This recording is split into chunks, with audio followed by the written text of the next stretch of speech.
हरियाणा और जम्मू कश्मीर में चुनाव के बाद अब फिर दोनों राज्यों में चुनाव की तैयारियां शुरू हो चुकी हैं और ये वो राज्य हैं जिसमें एक है महाराष्ट्र और दूसरा है झारखंड। इन दोनों राज्यों में विधानसभा चुनाव की तैयारियां शुरू हो चुकी हैं। मंगलवार के दिन निर्वाचन आयुक्त राजीव कुमार ने इस तरह से घोषणा कर दी, आपको सबको पता है। और जो कि चुनाव का शेड्यूल आया है उसके हिसाब से देखा जाए तो झारखंड में जहां पर 81 सीटों के लिए मतदान होना है वहां पर 2 तारीखें रखी गई हैं, 13 नवंबर और 20 नवंबर। जबकि महाराष्ट्र के लिए जहां पर 288 सीटों का चुनाव होना है वहां पर 20 नवंबर को एक साथ एक मुश्त मतदान कराए जाएंगे। आपको ये भी बता दें कि महाराष्ट्र का जो कार्यकाल है विधानसभा का वो 26 नवंबर को समाप्त हो रहा है और 23 नवंबर को चुनाव परिणाम आ जाएंगे दोनों राज्यों के। वहीं दूसरी तरफ जो झारखंड की बात करें तो यहाँ 5 जनवरी 2025 को विधानसभा का कार्यकाल समाप्त हो रहा है, लेकिन वहां भी क्योंकि 23 तारीख को चुनाव परिणाम दोनों राज्यों के आ रहे हैं तो ये तय हो जाएगा कि अगली सरकार वहां पर किसकी बनती है। बहरहाल लेकिन झारखंड और महाराष्ट्र से पहले जो चुनाव जम्मू कश्मीर और हरियाणा के हुए हैं उसमें भारतीय जनता पार्टी को एक बहुत बड़ा प्लस मिला है। वो ये है कि तमाम विपरीत परिस्थितियों के बावजूद हरियाणा में लगातार तीसरी बार भारतीय जनता पार्टी सरकार बनाने में सफल हो गई है। नायब सिंह सैनी ने फिर से एक बार सत्ता की कमान संभाल ली है और ये कांग्रेस के लिए और दूसरे जो इंडिया ब्लॉक के जो गठबंधन के जो लोग हैं उनके लिए एक बहुत बड़ा सवाल दे दिया है सबके सामने। और वो ये है कि आज की परिस्थितियों में भारतीय जनता पार्टी को अकेले चुनौती देना किसी भी पार्टी के लिए आसान नहीं है। और खासतौर पर हरियाणा का जो चुनाव हुआ यहाँ पर आम आदमी पार्टी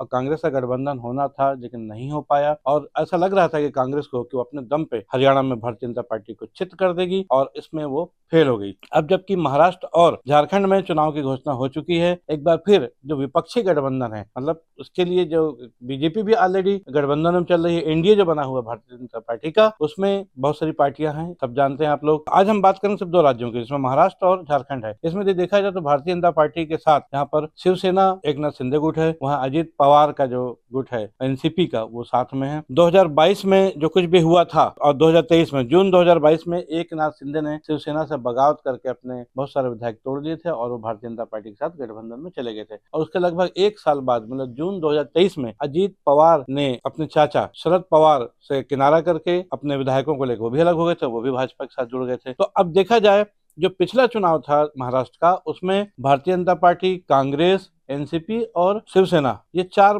प्रमुख दल थे जिनके बीच में चुनाव हुआ था। लेकिन आज की तारीख में देखा जाए तो उद्धव ठाकरे की शिवसेना अलग है, वहीं एकनाथ शिंदे की शिवसेना अलग है। वैसे ही शरद पवार की एनसीपी अलग हो चुकी है और वहीं पर अजित पवार एनसीपी से अलग होकर अलग गुट बना चुके हैं। और सबसे दिलचस्प बात तो यह है कि जिन लोगों ने पार्टी बनाई थी उनके पास उनका सिंबल तक नहीं रहा, सिंबल तक उनका छिन गया। तो देखा जाए तो आज की तारीख में एकनाथ शिंदे की जो शिवसेना है उसके पास ओरिजिनल सिंबल है जिसके आधार पर चुनाव लड़ेगी और वैसी हाल एनसीपी का भी है। शरद पवार के हाथ में भी पुराना जो सिंबल था जिसको लेकर उन्होंने पंजीयन कराया था वो उनके पास नहीं है। तो दोनों इस बार विधानसभा चुनाव में नए सिंबल के साथ उद्धव ठाकरे भी और एनसीपी मतलब शरद पवार भी चुनाव मैदान में आएंगे। ये अलग बात है कि जो लोकसभा चुनाव भी हाल में हुए हैं 2023 के और इसके जो परिणाम देखा जाए तो वो हर हाल में उद्धव ठाकरे और शरद पवार के पक्ष में नजर आए हैं और शायद कुछ ऐसे कारणों की वजह से ही जो इंडिया गठबंधन है वो उसमें भारतीय जनता पार्टी सिर्फ 240 सीटों पर सिमट गई। बहरहाल अब सीधी बात यह है, अब जो स्थितियां 288 सीटों पर जो महाराष्ट्र का चुनाव होना है 2024 में जो परिस्थितियां दिख रही हैं वो ये हो रही हैं कि भारतीय जनता पार्टी इसमें 158 सीटों पर चुनाव लड़ सकती है। हालांकि इसकी भी औपचारिक घोषणा नहीं हुई है और ये माना जा रहा है कि देवेंद्र फडणवीस, एकनाथ शिंदे और अजित पवार बहुत जल्द संयुक्त पत्रकार वार्ता लेकर के जो सीटों का जो ऐलान है वो करेंगे कि कौन कौन सी कितनी कितनी सीटों पर कौन सी पार्टी चुनाव लड़ेगी। फिलहाल की जो परिस्थितियां जो संभावना है वो ये है 158 सीटों पर बीजेपी, 70 सीटों पर एकनाथ शिंदे जो वर्तमान में महाराष्ट्र के मुख्यमंत्री हैं उनकी शिवसेना चुनाव लड़ सकती है। अजित पवार के हिस्से में 50 सीटें आने की संभावना है, हालांकि ये ऑफिशियली अभी अनाउंसमेंट नहीं हुआ है। आपको ये भी बता दें कि 2019 का जो चुनाव था उसमें भारतीय जनता पार्टी 152 सीटों पर चुनाव लड़ी थी और उसमें से उनको 105 सीटों पर जीत भी हासिल हुई थी।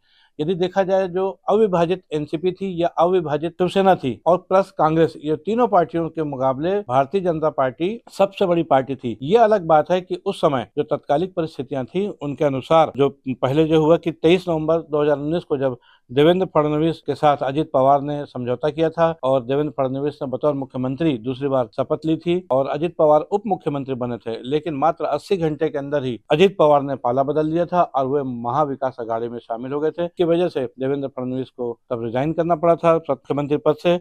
और उसके बाद उद्धव ठाकरे महाराष्ट्र में पहली बार बतौर मुख्यमंत्री शिवसेना की तरफ से, और उनके साथ महाविकास आघाड़ी के कांग्रेस और शरद पवार, मतलब एनसीपी और कांग्रेस का समर्थन था और शिवसेना का मुख्यमंत्री बनाया गया था। हालांकि उस समय भी अजित पवार को उप मुख्यमंत्री बनाया गया था साथ में, हालांकि उसके बाद वो कुछ दिनों बाद फिर उनसे अलग हो गए थे। बहरहाल ये जो कुल मिलाकर कहने का अर्थ यह है कि महाराष्ट्र में राजनीतिक घटनाक्रम इतना तेजी से बदलता है कि इसमें सब आम आदमी की समझ से बहुत बाहर की बात होती है। जिस ढंग से एकनाथ शिंदे ने अपने शिवसेना के तमाम विधायकों के साथ लगभग 3 दर्जन से ज्यादा विधायकों को तोड़ करके जिस तरीके से वो भाजपा में गए थे, वो एक बहुत बड़ी राजनीतिक घटना थी जिस पर पूरे देश ने देखा, बल्कि इंटरनेशनल भी न्यूज ये थी।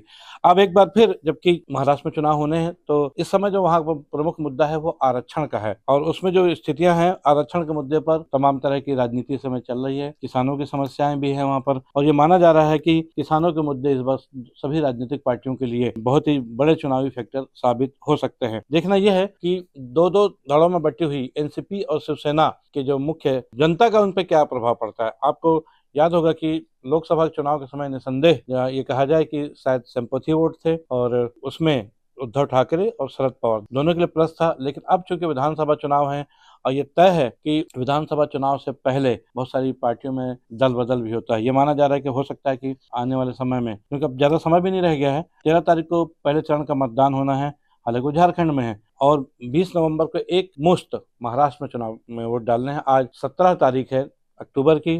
तमाम कार्यक्रम तय हो चुके हैं, जिसमें नामांकन की प्रक्रिया से लेकर के चुनाव प्रचार और मतदान तक की। देखना है कि महाविकास आघाड़ी, जिसमें कांग्रेस के साथ साथ उद्धव गुट के शिवसेना और शरद पवार की एनसीपी है, साथ में सीपीएम भी है, वहां पर वामपंथी भी जो दल हैं वो उनके साथ है महाविकास आघाड़ी में।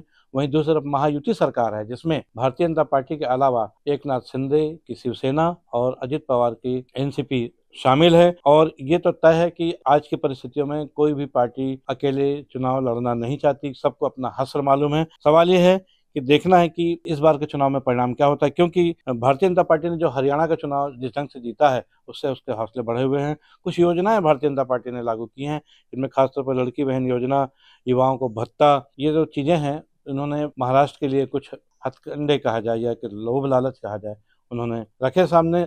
आम मतदाताओं पर भारतीय जनता पार्टी की इस नीति का कितना असर होता है तो समय बताएगा, लेकिन इस बात में कतई संदेह नहीं है कि भारतीय जनता पार्टी हरियाणा में अपनी इन्हीं सब नीतियों की वजह से एक अप्रत्याशित मुकाबला जीतने में कामयाब हुई है। और इस बार सबकी निगाहें जो है महाराष्ट्र में रहेगी कि भारतीय जनता पार्टी का पैतरा महाराष्ट्र में भी कामयाब हो पाएगा, इस पर सबकी निगाहें बनी रहेगी। अब हम बात करेंगे झारखंड की। झारखंड में 2 चरणों में मतदान होना है, 13 और 20 नवंबर को। यहाँ 81 सीटें हैं, जैसे हमने बताया भी। यहाँ पर भी भारतीय जनता पार्टी समझौते के साथ लड़ रही है। यहाँ पर उसके साथ जहाँ तक देखा जाए, झारखंड मुक्ति मोर्चा जो फिलहाल सरकार में काबिज है, हेमंत सोरेन उसके मुखिया हैं, और हेमंत सोरेन के साथ कांग्रेस जुड़ी हुई है, आरजेडी जुड़ी हुई है और वामपंथी जुड़े हुए हैं। ये 4 लोगों का घटक दल है इंडिया ब्लॉक का। वहीं दूसरी तरफ देखा जाए तो बीजेपी के साथ लोक जनशक्ति पार्टी जो रामविलास पासवान की पार्टी है वो साथ में जुड़ी हुई है, और ये लोग मिल करके चुनाव लड़ेंगे। आपको बता दें 2019 का जो चुनाव था, बीजेपी सिंगल पार्टी के तौर पर लड़ी थी अकेली, लेकिन झारखंड मुक्ति मोर्चा, कांग्रेस और आरजेडी का जो गठबंधन था इतना जबरदस्त हावी था कि बीजेपी के जो सीएम रहे थे रघुवर दास कैंडिडेट भी थे, तो जमशेदपुर से चुनाव हार गए थे। और इस बार जो कुछ भी हुआ पिछले महीने, मतलब जिस ढंग से हेमंत सोरेन जो कि मुख्यमंत्री, उनकी गिरफ्तारी हुई, 5 महीने तक वो जेल में रहे, उनकी जगह चंपई सोरेन को मुख्यमंत्री बना दिया गया था। 5 महीने बाद जब हेमंत सोरेन वापस आए, तब चंपई सोरेन को जिस ढंग से हटा दिया गया था और दोबारा हेमंत सोरेन सीएम बन गए, कहीं ना कहीं अंतर मन में कोई टीस रह गई थी चंपई सोरेन की, और वो उसी नाराजगी में भारतीय जनता पार्टी में शामिल हो गए।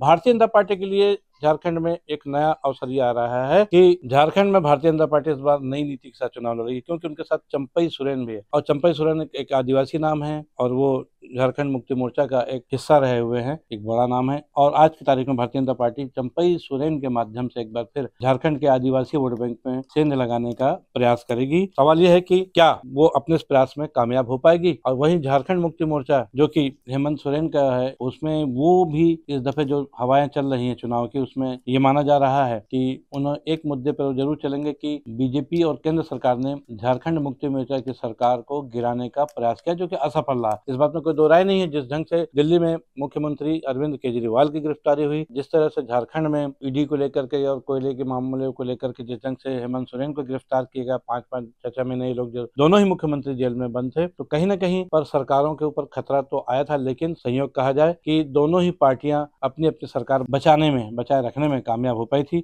झारखंड के चुनाव की तारीख घोषित होते ही एक लगभग 21 नामों की एक टेंटेटिव सूची जेएम ने लगभग जारी औपचारिक रूप से तो नहीं की, लेकिन जो चर्चा में है, और उसमें 3 नाम अभी तक सामने आ रहे। हेमंत सोरेन जो कि बरहेट से चुनाव लड़ने की तैयारी कर रहे हैं, उनकी पत्नी कल्पना सोरेन को गांडे विधानसभा से प्रत्याशी बनाया जा सकता है, और हेमंत सोरेन को भाई बसंत सोरेन को दुमका वो सीट है जहां से पिछली बार हेमंत सोरेन लड़े थे। हेमंत सोरेन 2 सीटों से लड़े थे, बरहेट से भी और दुमका से। अब बाद में उन्होंने दुमका से इस्तीफा दे दिया था। ये माना जा रहा है कि इस बार उनकी जगह बसंत सोरेन, उनके भाई, दुमका से विधानसभा के प्रत्याशी हो सकते हैं। हालांकि फिलहाल सिर्फ कयास है। ये माना जा रहा है कि अंदरूनी तौर पर 21 प्रत्याशियों के नाम फाइनल कर लिए गए हैं, लेकिन जहां तक सीटों का जो निर्धारण है, डिक्लेरेशन, उसमें अभी थोड़ा सा समय लगेगा। अब सवाल ये है कि महाराष्ट्र की 9 करोड़ 63 लाख, मतलब 9.5 करोड़ से ऊपर की जनता अगले चुनाव में क्या फैसला करती है। वहीं झारखंड की 2.6 करोड़ की जो जनता है अगले चुनाव में किसके हक में अपना फैसला देती है, इस पर हम सबकी निगाह रहेगी। और तब तक बने रहिए न्यूज T20 के साथ। मैं हूं बीडी निरामी और आप देख रहे हैं न्यूज T20।